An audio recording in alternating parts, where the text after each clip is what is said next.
Sometimes you just need to take the slips out and bowl defensively. And you also need to be careful with your computer's defense as well. If you need a VPN, go Nord. NordVPN.com/Kimber to get a 2-year contract with a discount, plus 4 extra months and gifts in some markets. It's completely risk-free with Nord's 30-day money-back guarantee. The link is in the show notes. So put in some dot balls and turn them into maidens via NordVPN.com/Kimber.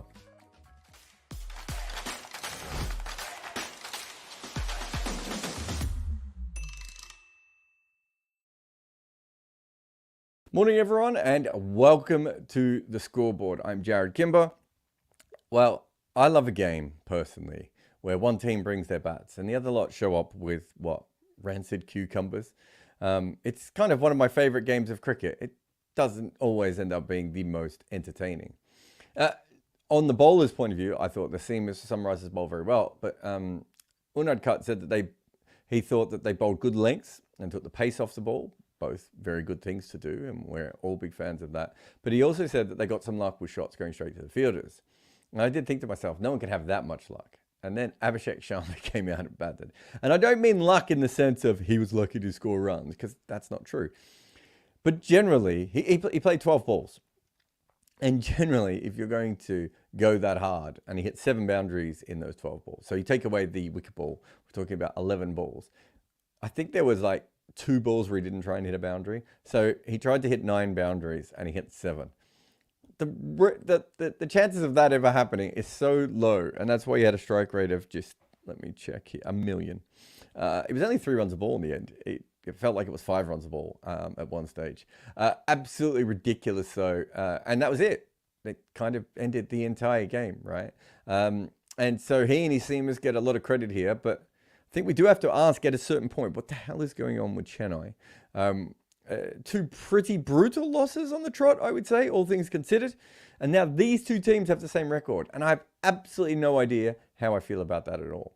But if you want to ask any questions or state any opinions, I suppose, feel free to super chat. But let's get to the scoreboard part of the show.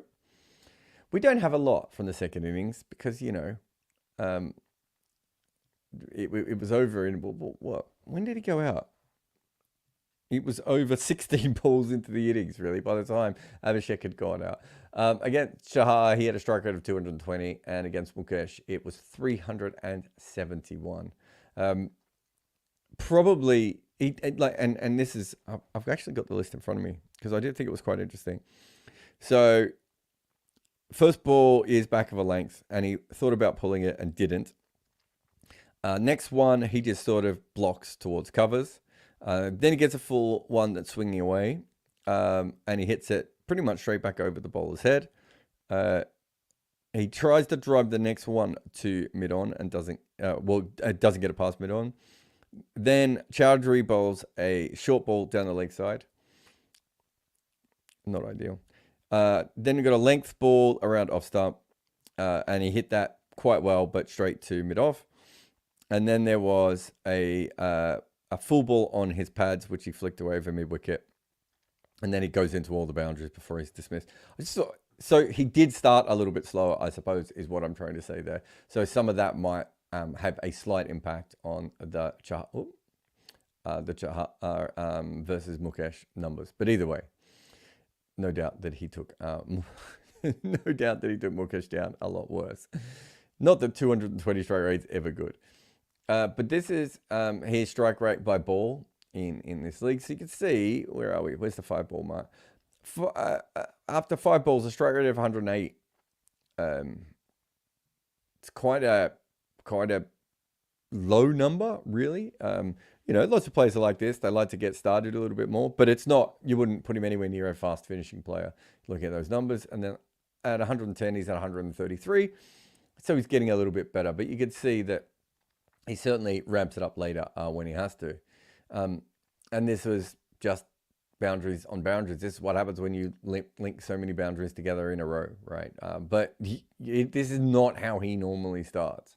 And it was funny because I was watching it, and because Travis Head's out there and you're so used to Travis Head doing stuff like this, there was a point at which I was kind of thinking to myself, oh, well, of course, Travis Head's and Abhishek Sharma are going nuts together. And then it was only, I suddenly looked at Travis Head's score and I was like, wait a minute, Travis Head only hit that one boundary. So the cut shot. So he wasn't even scoring all that fast. It was all from one end. This is true average and true strike rate. So we've got up here, this is 2008, where you can see only scored 63 runs. Yeah, that's right. Just making sure there. But did so with really, really magical numbers there. Where's 2023? I want to have a look at this. So this is 226 runs. You can see that our true average is negative. And in fact, if you look here, he's basically true average is under every year. So you don't worry about that because there's no runs there. There's not a lot of runs there. I mean, he didn't make a lot of runs for a long time, so it is a little bit tricky with him. But you see that true average of under 8, true average of 8.5 runs, and 10. So he, for he's sort of his poorest seasons, you're looking at him averaging about 10 runs less than a normal batter going in the same positions that he does, right? But you don't need to get that much extra out of him in order for him to be a plus player, because 2 of those years, he still has a boost on his strike rate. It's not massive, but it's there. And we've all seen flashes from him there. And you can see here, so last year for the Sunrisers, he made 400 runs and his true average was up 2. So you're already taking that. But his strike rate was 14 points higher than another player in that time. That's a really, really good mark. And then sadly for him, he kept the strike rate, but lost all the runs the year after. Before today, he had 124 runs with a true strike rate of 23, plus with a plus true average as well. That's obviously going to go up even more today, because you would certainly not expect any player to make the amount of runs that he did from that. The true strike rate, of course, will also go up. It's becoming a very interesting season for him, is the best way of putting it. But he ended that chase in, it was so absurd. So I was watching the odds, and I think just before, was it the first over went for 2 runs, and Chennai was paying about 3s at that stage, and they came into about 260. And I think by about 7 or 8 balls into his innings, it was like 9 nines was or you'd even get 10-1 with some people looking at the markets. Absolutely crazy how quickly he just ended that game. Magnificent hitting. In fact, let me tell you how good the hitting was. Just before I just started, because I thought I've been having like really late dinners doing these shows, and I thought to myself, no, this is silly. I watched the end of of Chennai's innings, and I thought to myself, I'll make myself some dinner. Got plenty of time. Get the food ready. Just put the food in the oven, and then about 2 minutes later, I was like, oh God, I might not actually have enough time to eat this food. But I got there in the end. True warrior. Let's just have a look at Chennai, because I think this is all. I think everything that Chennai did today was very, very fascinating. And like I've already seen, there's a couple of questions in some interesting questions in there. But if you make 165 for 5, and the other team basically beats it within 5 minutes, you can imagine. Although it was only 2 overs in the end, but that's because they kind of put the handbrake on because they didn't need to. But I think there's a lot of really, really interesting questions here. But let's start with Shivam Dubey, who you can see today, and I think this is something that we have noticed before, and certainly we've mentioned on these sorts of shows over the last couple of years with Shivam Dubey. I still think he struggles with really high quality bowling, and Pat Cummins is bowling fantastic again. He plays a big part in this win today, and they're 2-2, but they've got masses out of Pat Cummins at the moment, so they've got to be happy with that. It almost worries me a little bit, because I'm not sure if he can continue bowling it the way he is, or getting away with it the way he is. Not in a bad way, but just in a, that's what happens to bowlers. Anyway, you could see outside of Natarajan, you've got the 2 lesser bowlers here. We know how good he is at hitting sixes, specifically off spinners. Absolutely going for them. And also took down Natarajan, who's probably not quite the elite bowler that he once was. Although hopefully he'll be able to work his way back there by the end of the year. But it does show you that Shivam Dubey was really targeting. So he made 45 of his 24 balls today. And worth noting again, 2 4s, 4 6s. If you haven't seen the latest video we did up on how batters score, whether it's, ones, twos and threes, fours and sixes. Shimon Dubé actually comes up in that. It's worth having a look. It's on the main channel. It was something I stumbled into because I was looking for something else. And suddenly I got absolutely obsessed in the different patterns that all these players had when they scored. This is Shimon Dubé's strike rate in the middle overs last year compared to this year, pace and spin. So you can see that he is one of the few players around that will really, really hammer spin. And his strike rate of 129 in the middle overs against pace. I'm still more than okay with that.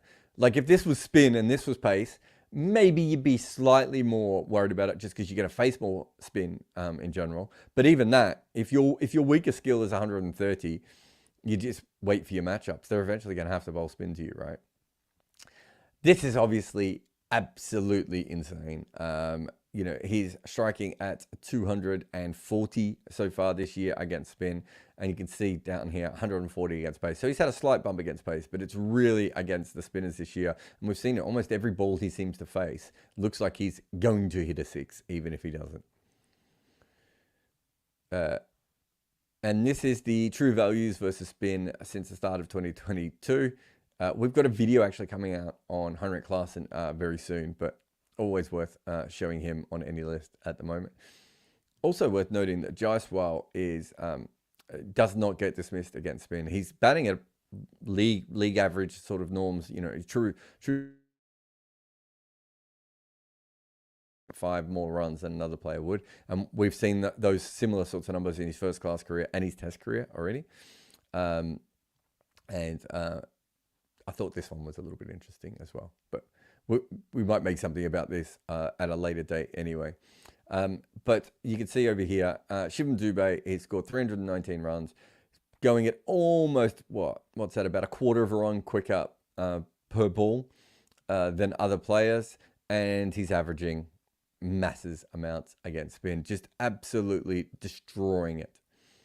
And if we move on, we're gonna be like that, are we? Camper does not want to play today. Actually, we were delayed because we couldn't get it to work properly. So the black line is 2018 to 2011. Here's strike rate. And you can see through here, for a lot of those years, there was a lot of issues. I remember talking with one of his analysts at one stage. It wasn't about him specifically, but I did suggest at the time that he just looked a little bit tentative, like he didn't know what his role was. And I kind of said to them that they should just bat him at number 4 and just tell him to unleash the shots he can play against spin and see if that opens up everything else. I don't think it's as simple as that now. I think he has matured and he's a better player. But I do think that is a part of it. Did someone just change the color? What's Muku doing in the shadows? Never trust Muku. So that's 2019 to 2021. So you can see here, there's a big jump up in the way he's been scoring from ball 1. So he used to have a strike rate of 89 after those first 5 balls. And that's gone up to 125. That is quite fast, right? Scoring at 1.25 runs per ball for the first 5 balls is huge. And one of the reasons he can do that is his ability to hit sixes. And just having a look at the 10 ball mark, 122, a little bit slow for someone who bats in his position, whereas 141, you would absolutely take that, knowing that occasionally he's going to go nuts. But today, quite clearly, he was well and truly above that all the way. Interesting tail off here, which might say something about some of the other batters as well. But let's move. Oh no, sorry, I do have this, don't I? So these are his seasons. This isn't everything at the moment, of course, but you can see that early period, just how much he struggled. So that is almost 400 runs, true strike rate, like he's negative. And realistically, the way he plays against spin, he should never have been in this position. And he also he was averaging 5 runs less than a player would in that position. So you can see here in 2022, that is just a complete and utter change. And I think some of that is also the expansion teams coming in and the overall quality just thinning out a little bit more. That would explain it more if he went from here to like here or here. This is also just personal growth and development and feeling confident in your role and everything else. And you can see that if you just look at that previous era, he was minus on both of our metrics, and now he's massively plus. Not as much on the strike rate as I would have thought, but considering this is only going to be boosted again today, we'll see how it goes. This is Ravindra Jadeja's last 5 over strike rate since the start of 2020. So you can see he used to go at 2 runs a ball. He went down to 185, 150, 147, and now a 143 so far this year. So someone's left a super chat the other day about this and was saying, well, for proper test batters, it can be really tough. But the thing is that we've seen Jadeja do it before. So it shouldn't be a situation where he can't access his power, because he could access his power. It could just be a technical change. It could just be he doesn't hit the ball as hard as he used to. I noticed in my numbers looking him up, he's in that other video that I talked about with the Shivam Dubé as well, that he really has been scoring a lot of 2s. And I looked at actually 2020 might have been involved, but I looked at this area. He scores a lot of 2s at the death, but he just doesn't get the boundaries. And obviously, it wasn't that long ago we saw him all destroy Harshal Patel. So we know it's still within him, but it does feel rarer and rarer. I'm watching MS Dhoni the other day not let him bat is, I thought, quite interesting. And if you look at his true stats here, so he's got so many years that he has played, but you can see that as far as the true strike rate goes, he really did just work out 2 years. So, actually, sorry, I meant to start with this one. That's a plus 45 strike rate at the death is ridiculous when you think that people are scoring really quickly there already, and the ability to go that much quicker than anyone else and then not be dismissed while doing it. Phenomenal.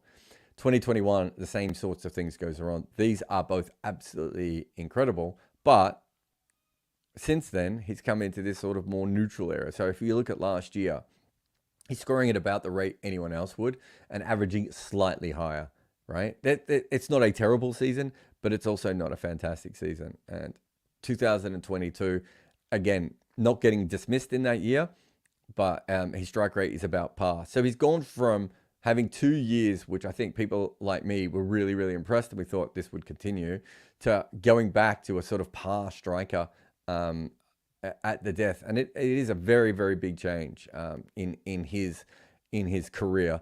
We're still a long way from the old days, right? So I look at some of these years are really, really bad. Like 2015, minus 40 on true strike rate, right? That's almost half a ball worse than what anyone else is scoring in those same overs.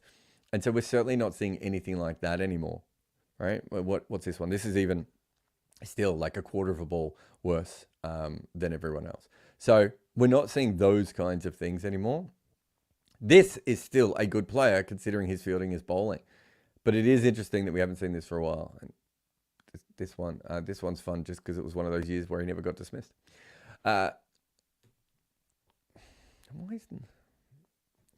Thank you. Gaikwod's power play strike rate since the start of 2021. So what did he do today? 26 off 21. Other than Shivam Dubé, everyone kind of got a little bit stuck, didn't they? I think everyone got double figures, didn't they? Yeah, I'm just checking that now. Obviously, they changed the batting order around a little bit with Ravindra going down. I'm not surprised that they did that, by the way. I think they realized that there was a little bit of slogging involved, and they probably want slightly more sensible batting at the top. And also, eventually, I think they do want him to be probably further down the order if they can manage it. Anyway, Gaikwad in 2021, strike rate of 117, 113. Last year was the outlier. And I suppose that's the most important thing to note here, that it was a very special year for him. He doesn't have to go back to 146, but 113, 117, these sorts of numbers. Oh, it was Jadeja before. Sorry. I said Ravindra moved down the order. I just realized that I've rode Ravindra off the scorecard twice. Sorry, everyone. But yeah, I don't have a massive problem with this if he's going to keep batting with Ravindra, because Ravindra is going so hard, right? So if Ravindra is going to be swinging off his ass and trying to do all that sort of stuff, I can understand a slight slowdown. But if he'd made the 25-ish, I, I think he can get that up. I think a lot of it is, to me, he just doesn't look in great form. It's a long season. Things you can have swings and roundabouts with those sorts of things. So it's not the end of the world, but it's something that is worth noting. And this is his true stats in the power play by season. So you can see here that he scored 34 runs at the moment. And so he's just not scoring the runs. This is the year when he broke 3. So you can see he was 10 points better on his true strike rate, but he also didn't go out. And I reckon if we go down here, you can see he's going out more than average here and going out just above average here. So sometimes it's as simple as that. If you're regularly not going out, you feel more confident and you score a little bit quicker. But the issue is that this looks great. You take these two, and then you get this year and you think to yourself, well, we should bank ourselves in for at least a year somewhere around here. And at the moment, it's clearly not working, right? He's just not looking like the player he did. Change of partner does change things, because in Conway, Conway's sort of like a David Warner type anchor, isn't he? In there, he's an anchor because he bats long, but he also bats at a very fast pace. That allows you kind of a dual comfortableness, right? Of you don't have to push too hard, and also you can take risks when you want to. So you can kind of, you're not having to carry a lot of the weight. Whereas with Ratchet Ravindra opening with him at the moment, it does feel a little bit like he's going to swing out of his ass at times. I think if you're a more, if your natural tendency is more towards the anchor, you're going to see the guy at the other end go, well, one thing's going to happen here. Either he's going to hit one straight up in the air, or he's going to hit a bunch of 4s and 6s. Either way, all I have to do is make sure I keep my end a bit more safe. It could be as simple as that, or as I said before, it could just be a form thing. All these things are possible. And this is Rahane strike rate for each ball, which who's not going to enjoy this? So from 2008 to 2022, let's have a look. I'm really fascinated where he is at the 5th ball. So after 5 balls, he had a strike rate of 91. My memory when I did this, so I started talking about fast scorers, slow scorers when I was still at Cricinfo. So I would say I wrote about this around 2016, 2018. My memory is that would have Rahane as one of the slowest starters. I've got a feeling that Cameron White was on that list. Chris Gale was on that list. So there was a couple of guys who could get going, but that's absolutely bizarre. And then after 10 balls, he's at 111. That's obviously still very slow, but as you can see, he wasn't exactly getting quick at any stage, right? And then this is last year, which I think we might have done a whole video on this. It's fascinating. After 5 balls, he's 166. That is the same mark that what Luke Ronke used to have. And Luke Ronke used to dominate this stat all the time. Luke Ronke is the fastest starter I've ever seen. And after 10 balls, it's 158. So Ronke's would stay at about 160, 165. So Rahane did dip off just a little bit after that, but just a remarkable run. And so here he's got 35 off 30, and you can see here, it started really quickly, and then he had a little bit of a taper off, and he just couldn't get going again. I do wonder if there was something to, within the wicket that allowed for that, because even if you think about it, in the way that the chase was done, they kind of slowed down at the end. So what was the final? Like Heinrich was 10 off 11. Nitish Kumar was 14 off 8. Shabazz was 18 off 19. Even Markram seemed to work his way back. So I wonder if it was a wicket where they thought to themselves there was a lot of runs early on and you needed to attack. However, Rahane was in early on, right? So he had that new ball. And you can see that he's certainly going for it a little bit and then sort of letting it come back. So it's just something worth watching with him, because I think he's hit the revolution that he had, and we've seen it a lot before, of really high quality players who suddenly realize that they are no longer going to get these gigs. So, Shikhar Dhawan was a perfect example. You put someone like Josh Hazlewood or, Mohammad Shami, there's a few guys that suddenly realize, wait a minute, I've got to take this seriously. And they go off and they can work it out because they are those kinds of players. Rahane is still someone I've got my eye on to see how long it can last before he goes back to being Rahane, right? And just to show how ridiculous all this is. So I just want to find 2022. So 2022, he's got 133 runs. And I remember saying that year that I thought that they hired him as pace insurance. So bringing him in against pace, if if they thought the wicket was going to be lively or the other team had a bunch of quicks. And even when he came in, you can see here, he had a true average of -9, which if you're an anchor is kind of cancerous. Batting slowly, that's fine. That's kind of what we expect of him. And that's 2022. 2021, he's not a feature.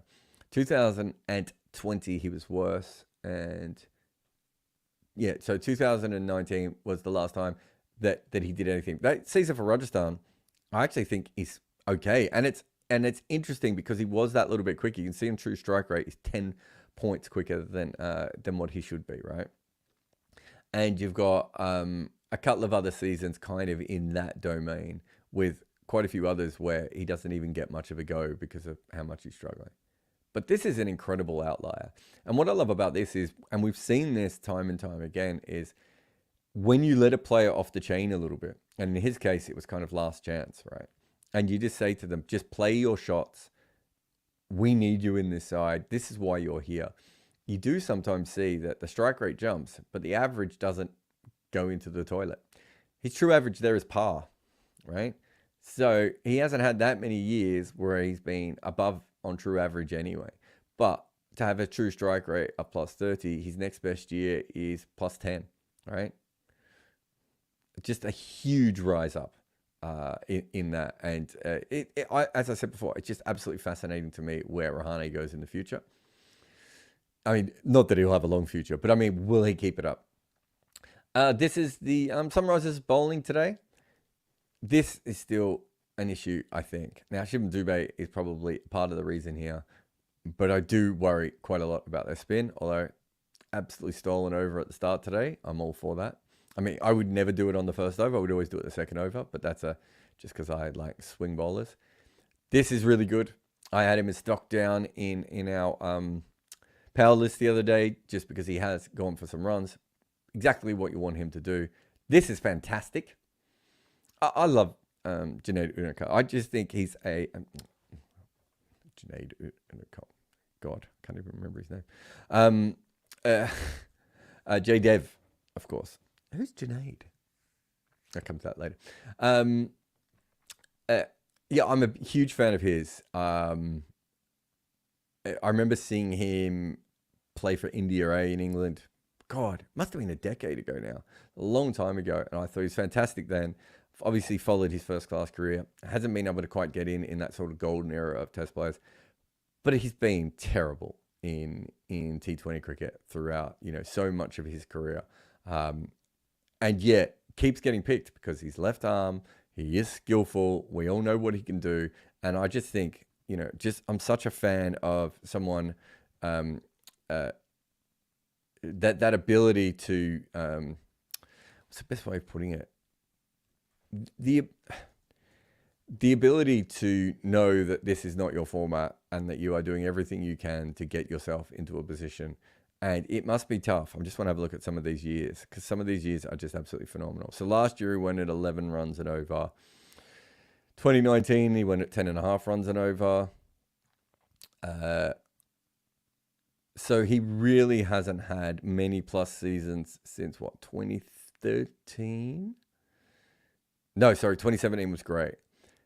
So he knows it's not his format and that occasionally he'll get it right. And we've seen him when he's used the way that he probably should be used, which is a power play bowler, which again comes back to having Bhuvi and him together is not ideal, but these things keep happening. There's not much you can do about that.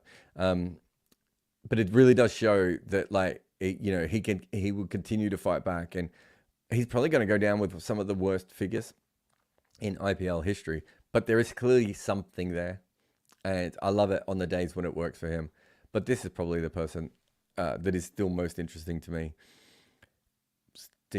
Lots of slower balls, hard lengths, going back to that thing that worked for him in the World Cup final.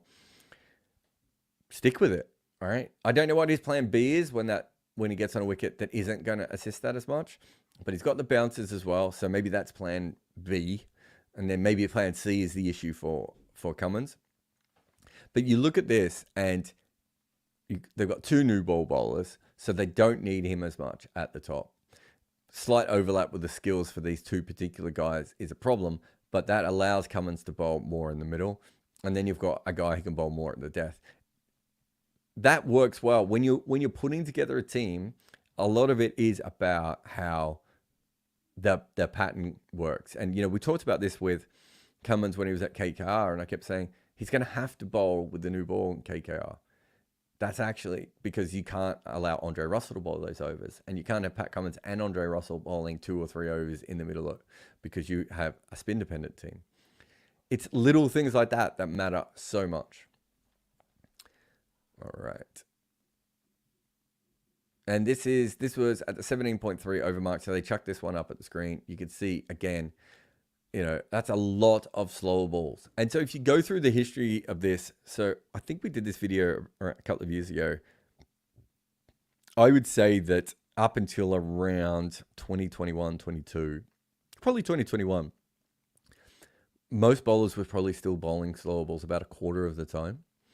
And we are certainly seeing, I would say in the last couple of years, a resurgence of that. And one way to be able to tell that there's a lot more slower balls, other than just being able to pick them or check the speed gun, is the fact that players don't lap as much as they were. And there's certainly been, even though more players can play the lap now, we haven't seen the lap and the scoop and all those sorts of shots, the numbers go massively up. And I think the reason is that people are now bowling so many more slower balls. And with the bouncer as well, I would assume we should see a slightly even more slower balls. But we've seen the Sunrisers do that a couple of games so far. And, this is just on Bhuvi. We can just see here. Pune, yeah. I'm trying to remember back where he started. So this is the year when he didn't play all that much, so we're not too worried about that. We can see here that on true wickets per over, he's a mild plus. He's very rarely hugely ahead, but you can see in 2017, 2014, 2015, that's that sort of peak period there was when he took wickets at better than an expected rate. Only 1 year is brilliant, although I take those 2 as well, if we're being honest. And that was, those years were so good, that sort of 14 to 17 period, that after that, now let me find it. So here's 2018. He only takes 9 wickets in 2018, right? And what really started happening is teams 2018, 2019, he takes 13 wickets there. 2020, didn't play as much in that year. And this must be, 2022 over here. This is when teams start to defend him, right?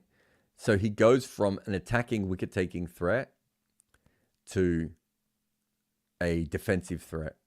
And it's a really, really interesting dynamic. And I've seen it play out with a few bowlers before. I think we might have done a whole video on Bhuvi and how this happened. But basically, he was too good here for people to keep playing shots against.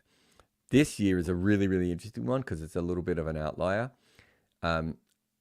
And so far this year, his true economy has stood up quite well.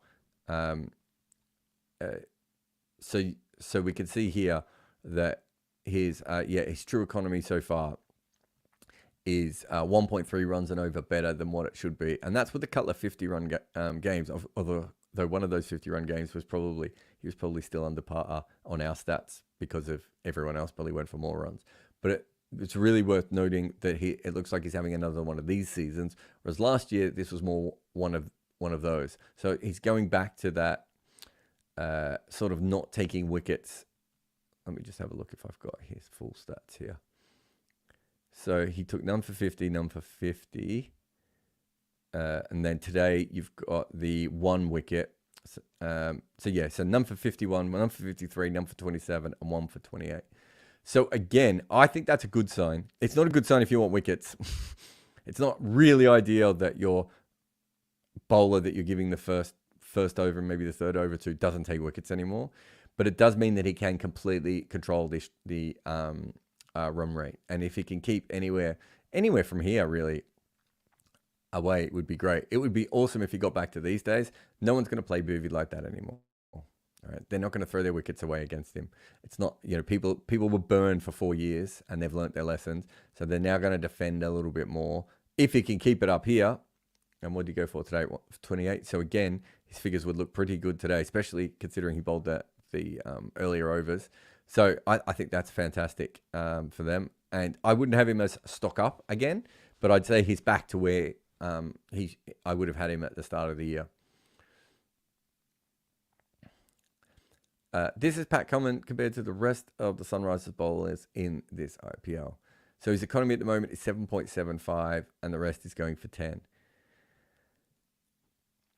He's bowled exceptionally. There's no way of looking around this. Whether they have overpaid for this or not, I suppose that just depends on how it goes for the rest of the year.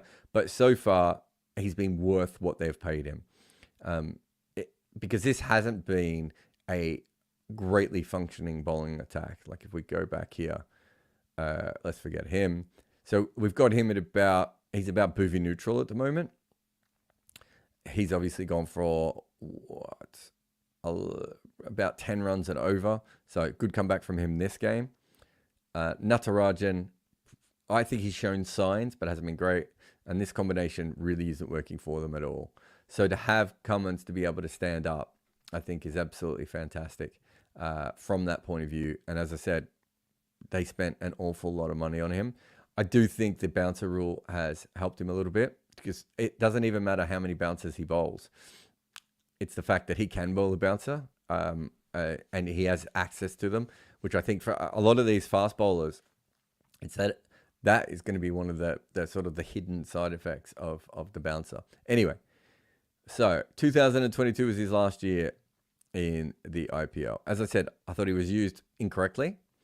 You can see he still took above average wickets. It's not from a lot though. It's only 7 wickets altogether, but he's slightly above average when in terms of wickets. But he was almost 2 runs and over worse than what an average bowler was. And if that's your overseas bowler, And 2021, we've got here, he's still, 0.7 of a run worse per ball per over, I should say. On that, I might say per ball before. It's per ball with batters and per over with bowlers, of course. That's huge. Again, absolutely terrible, but slightly above the line in wickets. 2020,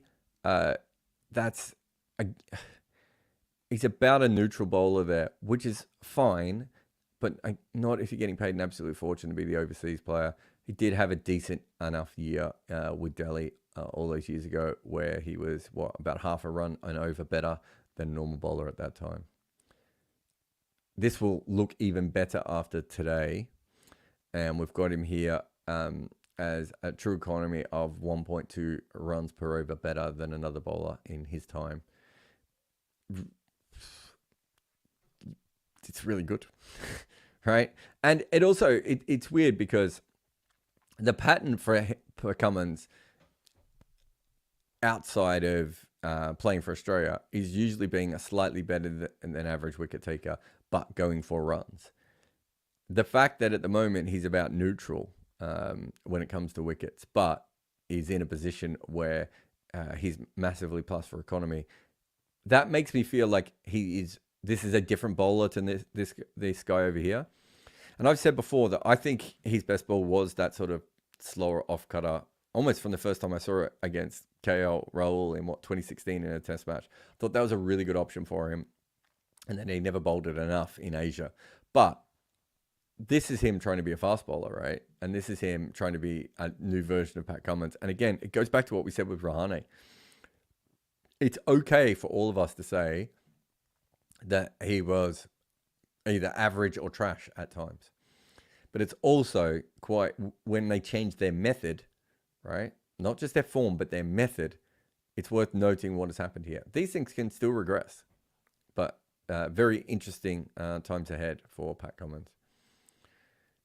If I crash the system, I think that might be the last one anyway, isn't it? Oh, there is one more slide. All right, let me just take a quick break and we will come back in a moment. What's the shortest ad break I can take? Here we go. I'll see you in a moment on the scoreboard. Thanks to the kind folks at FlexiSpot for looking after my office and my butt by sending me their E7 Pro desk that save your favorite desk heights at a touch of a button. You don't have to crank anything. This thing just finds the height that you like and you can work. And their BS12 Pro chair that supports my posterior while I'm recording, well, this ad and all my shows. If you need great desks, especially ones that change heights or the best quality chairs, head on over to FlexiSpot today. Oh, last graphic died on me anyway. So it's just a Canva day. We're just going to have to let Canva go. I've now played the ad so I can get to some comments. I see there's a couple that I've already found here. So let me get through to them because they're quite interesting. Remember, if you want to ask something, put it in the comments. And if you're desperate, then the best way of doing that, as always, is via a super chat. Boxbox says, is it better to just throw your wicket away if you find yourself struggling a lot like Jadeja, Rahane and Mitchell did today? Also, should CSK have opened with Jadeja considering Head's weakness to spin? Don't know if I would have done that with a left arm finger spinner two head. I'd have to have a look at his record against that kind of bowling. So the problem with what you've said, Boxbox, about the throwing your wickets away. I had that scorecard up before, didn't I? The problem with that is, so Rahane is in. Let's say Rahane throws his wicket away, and then the same thing happens to Jadeja, and then the same thing happens to Daryl Mitchell, right? How many people can throw your wicket away? We know that there is a natural slowdown in strike rate. So I think there's this thought that, because it sometimes happens, of course, that you get a new batter to the crease and they're more attacking and they come in and they start swinging around and everything, that things change quite dramatically early on.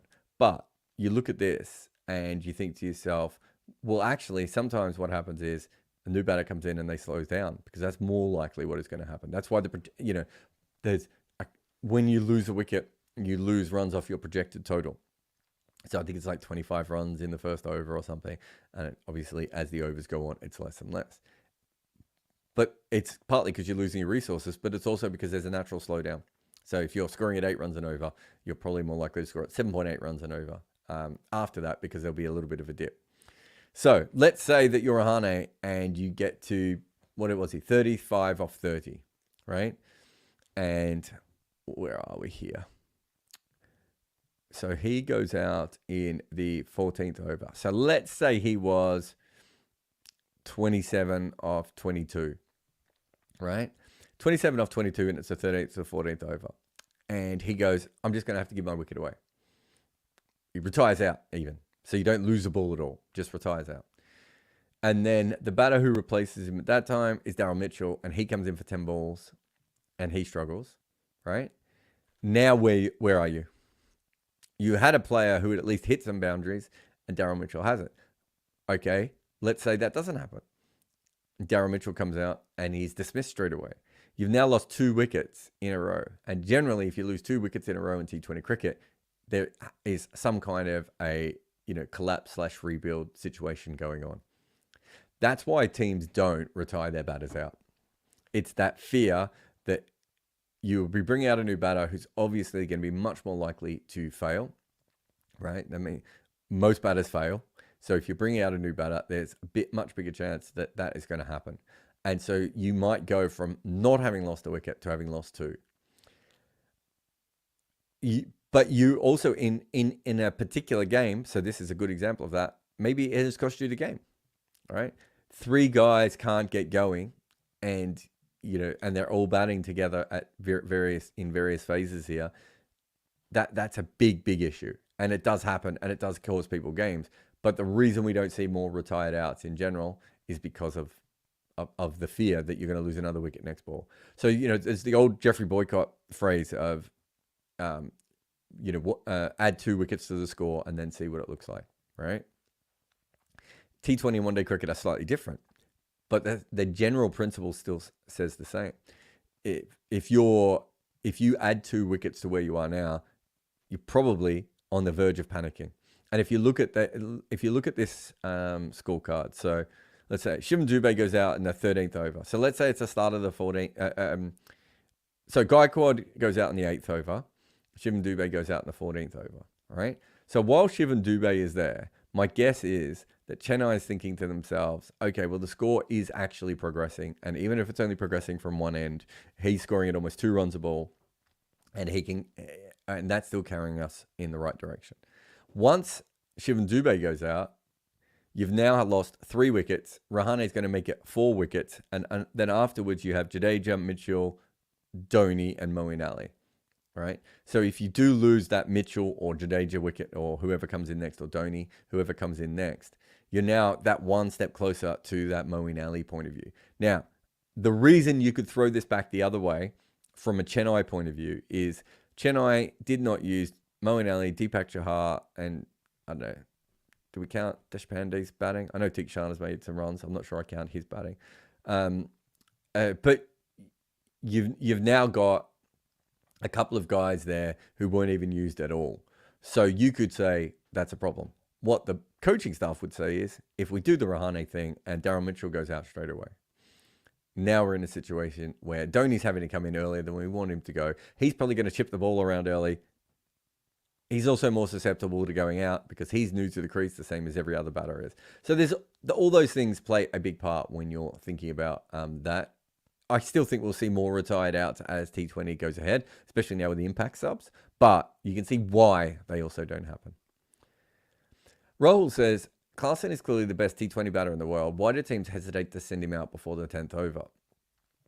I would say he doesn't want to, would be the main reason, if you really want to know. He's much better against spin than against pace. So he's probably trying to come in around that 8 to 12 over mark. Actually, let me just... I might be able to look it up here. What his median point of entry is. This will be the IPL, won't it? Yeah.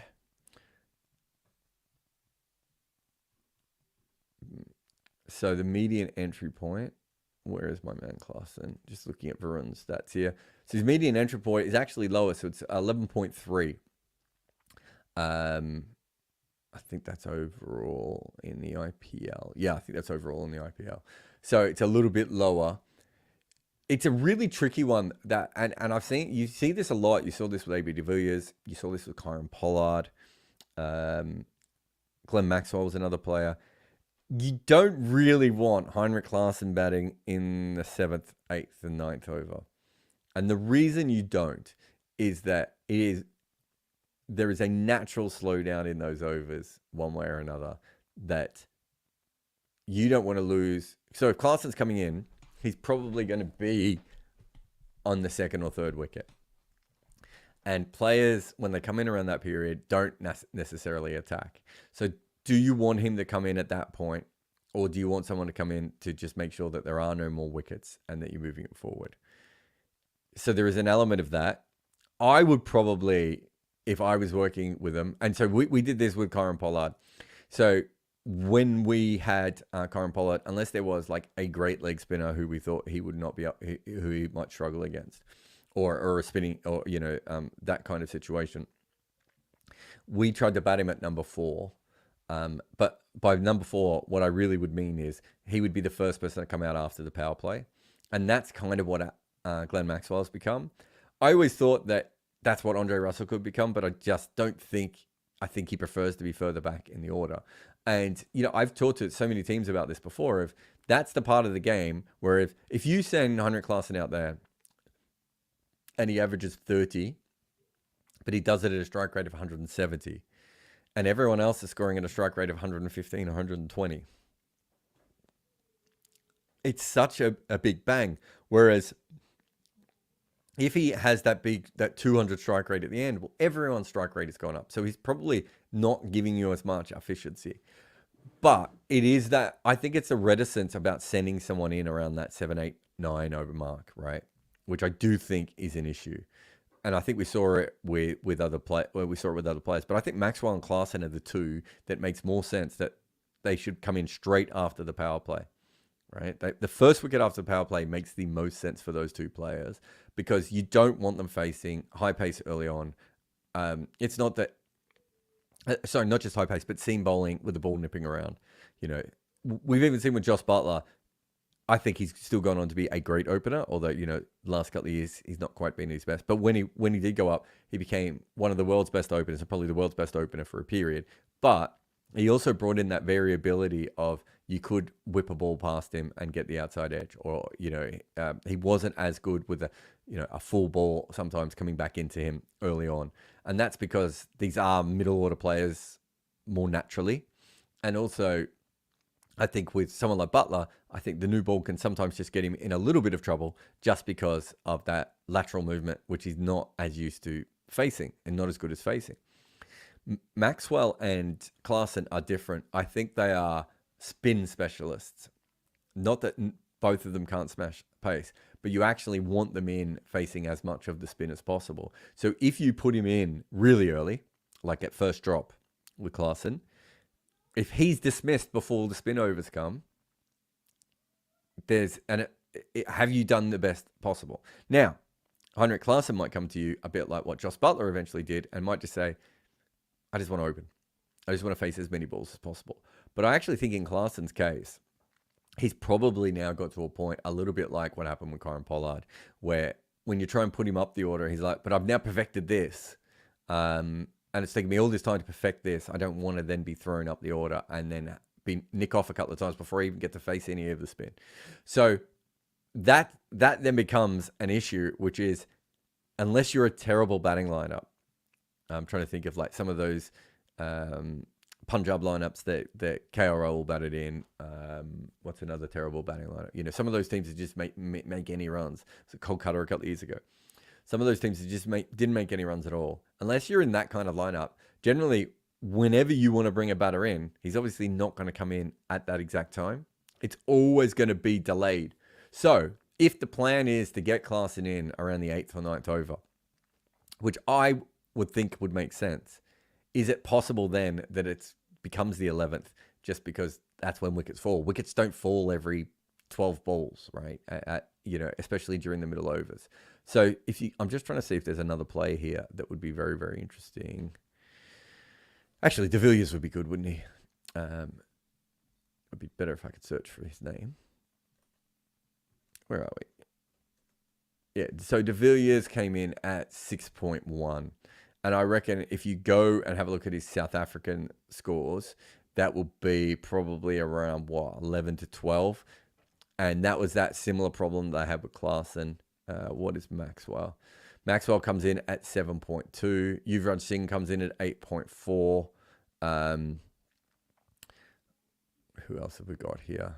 Sky comes in at 6.2. So we're talking about guys here who can whack the spinners, and less so with De Villiers, although he was still pretty fantastic against it. And it's so you're automatically in a weird position. So if you think of guys like traditionally, like maybe someone like Reina or Raidu or someone like that, you almost have to bat them at first drop. But those sorts of players you are probably thinking of as they can be a little bit more like anchors, whereas that sort of Maxwell Klaasen type of role that we're talking about now is a slightly different kind of player. So yeah, it's fascinating. I think if you could say every game we want Heinrich Klaasen to come in the 8th over, or the start of the 9th over, probably. That's probably where he wants to come in, would be my guess. That gives him about an over or two of hitting a boundary or two, getting himself set, and then he can hit out for the last 8 or 9 overs in the way that he wants to. He'll start by smacking spin. He'll hit spin so far that they'll have to bring seam on, and then maybe they'll have to use a spinner or a part-timer at the end or whatever they have to do to get through their overs. I think that's the way that Heinrich Klaasen would prefer to be used. But in order to get him to face from the 8th over, he would probably have to bat at first drop or really, really early on more often. And I think that probably just becomes a little bit more awkward. But you're right as well, because I think, what did I say? It was 11.5, 11.3, his entry point, median entry point. It still needs to be at least 9 balls earlier than that, right? It needs to be somewhere around that that the start of the 10th over, sort of middle of the 9th over type period where you're getting him in. And a lot of that also then revolves on who are the other batters and how flexible are they and what kind of lineup have they had. And my guess is that he's only been playing for a year and a half, right? And a lot of it will depend on who the other batters are and when they make their runs, because all of these things matter. And so you can have a great plan where you're like, no, this is exactly when we're going to use Glenn Maxwell. And then unfortunately, you never lose wickets at that right time. And so all those things can play a part. Anyway, we'll take a quick break and I'll come back and see if there's anything else in the chat. I am Jared Kimber and you are watching The Scoreboard. Support us on Patreon and help us keep making our content. Join for exclusive perks like the AMAs, the live calls, and to chat with me directly on Discord. You can also enjoy ad-free content, early podcasts, and access to my emailer. Step up your cricket-style game with Bodyline t-shirts. Explore their exclusive player-themed t-shirts, including favourites like Virat Kohli, Kane Williamson, and Ben Stokes. They also have team-inspired designs and options for hardcore cricket nerds. Their collection offers something unique for every fan. All right, only a couple more questions today. Lots of you in here, but not a lot of you chatting. But thank you very much for your support. We've got a super chat from Unemployed Cricketer. It says, big fan of your work, big fan of your super chats. Do you think we can get a new champ? I mean, coming into today, I probably still thought that... Now I can't find that points table. Coming into today, I still probably thought that Rajasthan and Chennai were the two most impressive teams that I had seen so far. It's getting harder to say that with Chennai, if we're being honest. I'm still not completely sold by KKR. So that's the top three teams on points. Why did we do it on points? Why is it not win percentage? Anyway, that's the top three teams on points at the moment. So then we have Lucknow, who obviously haven't won. And who's the other team that hasn't won that we think is a legitimate chance as it goes at the moment? Because Sunrisers have won. So then you've got Punjab. And then, so Delhi haven't won, RCB haven't won, Punjab haven't won, and Lucknow. So out of those four, Lucknow's the only team that has a positive record at the moment. Not that, Punjab is the same record as Chennai. So not particularly dreadful, although that run rate's a bit wonky, isn't it? But so it doesn't look to me like there's an obvious winner looking at the points table, right? So if we look at those teams that we just talked about, something would have to go massively right from Lucknow from here on in for me to think that they are a winner. I can't see Punjab winning. Delhi, I don't think will make the finals. And RCB, as it currently stands, I wouldn't think would make the finals either. So no, I would think we're much more likely to have a normal winner rather than a new team. Lenny says, what do you think would be the likely bowling attack of Australia in the T20 World Cup? Would you include Xavier Bartlett, Spencer Johnson, Nathan Ellis in this side alongside Hazelwood and Cummins and Behrendorff? I would probably have Hazelwood, Cummins and Johnson, if you're asking me right now, with Behrendorff, Stark and Ellis. I don't think I'd be any rush to bring Xavier Bartlett in just yet. But that'd probably be my main attack, but we need to see a lot more of Spencer Johnson. Behrendorff and Hazelwood together, I think doesn't work, sadly. I'd love it to work, but I don't think it does. Whereas I think Spencer Johnson, Hazelwood, and Cummins has to play. Well, he doesn't, does he? He's not captain anymore. So that is interesting. Now I've thrown my own, because you might then have Spencer Johnson, Ellis, Hazelwood. And all of this does depend on where Behrendorff is in fitness at any particular moment. I suppose you can make the same with Jai Richardson as well. And Stark probably just need to see a few more games. But my assumption is it will be Hazelwood, Cummins, and Stark. Will be the three frontline seamers with Zampa as the fourth one. And they usually like to risk their fifth seamer with a combination of Stoinis, Maxwell, Head, Marsh, Green, whoever it may be in their lineup. Direct Hit says, bit off topic, but is it a fair assessment on Punjab in 4 games to say they have pieces but not able to put them together? They've won 2 of 2, so I think that is a pretty good record. Who did they beat? They beat Delhi, and then they beat... I thought that win against Gujarat was really impressive, right? But I suppose the other way of looking at that is it's a bit of a coin flip game.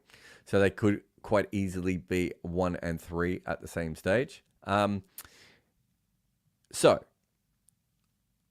I think that they're a messy team that is not particularly well run, and I find it hard to think that they would sustain it long enough to make a big difference and actually go on a great run. I don't like the way that they're put together, and I don't think it really makes a lot of sense. But the biggest plus I would say for them at the moment, just looking at their record, is there's a few teams that are already around that 50% win mark. So Sunrisers are there, Gujarat are there, now CSK is there. If Lucknow lose their next game, which is and Gujarat will have another team sort of around that mark, and then Gujarat will still be 3-2, right? If they can hang on there for a little while, and maybe injuries play a part in some of the other sides, maybe we will see one of the teams. I'm trying to think of who I think of is. Maybe we'll see Gujarat, Sunrisers, or Lucknow, or even CSK on recent form drop off. Then you're in a chance. But I think at the moment, I see Punjab as kind of a team that is not that far away, but probably isn't going to be able to slip its way into the finals, would be my guess at the moment. And part of that is just that I don't really trust how it's assembled and put together on paper. It doesn't make as much sense to me. But they have players like Sam Curran and Livingston, and who they have catch fiery players that can go on a run that can make a big difference for your team as well. They probably need that, but that is something that could be a massive that could give them an extra couple of wins. But what I don't see is a team where I see a repeatable structure that can win games all the way through. Anyway, I think that is me for the day. Thank you to Direct Hit, Lenny, Box Roll, and everyone else in the chat who was in there today. Varun, obviously in there as always. Rupesh, Joseph, Q, Al is in there as well. But big thanks to everyone there. I'm Jared Kimmer. This is a Scoreboard. We will be back tomorrow, and we'll be back on Sunday for those games. And tomorrow and Sunday will also be at Cricket 8. So if you want to watch along live with me and Rob Barron, and who else we got? We got Jack, we got Kritika. So we got a few different people coming in as well. Then you just have to go to cricket8.com and do it that way. Until then, I'll see you. Goodbye. Remember that cricket is a funny game. 100 years before we protected our head, players looked after their groins. So don't be as stupid as old cricketers. Protect your computer now. NordVPN is the protection I use when facing cyber short balls or when rights issues try to dismiss me. Geo-block so you can watch all the cricket you want. Grab your NordVPN deal by going to nordvpn.com/Kimber. Support us on Patreon. Join for exclusive perks like AMAs, live calls with me, and a vibrant Discord community.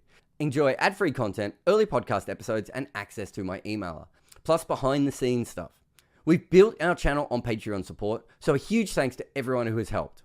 If you make a lot of content like me, you are going to need help. And that is why we use Minvo.pro, a slicing and dicing tool that uses AI to conjure up incredible clips from your podcasts and meetings. If you make content, go to Minvo.pro to